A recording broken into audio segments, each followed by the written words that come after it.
અમદાવાદનો જુહાપુરા વિસ્તાર જ્યાં સમય મચી ગઈ ચકચાર જ્યારે જમીન વિવાદને લઈ હવામાં ફાયરિંગ કરાયું. સોનમ સિનેમાની જગ્યાના વિવાદને લઈ બિલ્ડર નઝીર વોરાના પત્ની બે યુવકો સાથે પહોંચ્યા અને અહીં ફેક્ટરી ચલાવતા મિનેશ પટેલ પર પથ્થરમારો કર્યો. સ્વબચાવમાં મિનેશ પટેલે હવામાં ફાયરિંગ કર્યું. બનાવની જાણ થતાં પોલીસ ઘટના સ્થળે પહોંચી અને મિનેશ પટેલ અને નઝીર વોરાના પત્નીને પોલીસ સ્ટેશન લઈ ગઈ. સીસીટીવીના આધારે પોલીસે તપાસ શરૂ કરી છે. મિનેશ પટેલ અને નઝીર વોરા વચ્ચે જમીન વિવાદને લઈ માથાકૂટ ચાલે છે. 10 દિવસ પહેલા જ નઝીર વોરાને તડીપાર કરાયો છે.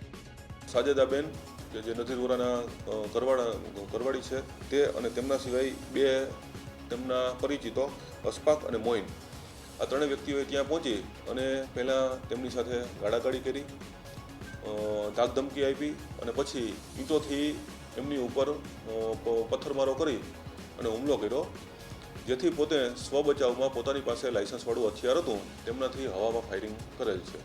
હાલ આ બાબતે તપાસ ચાલુ છે.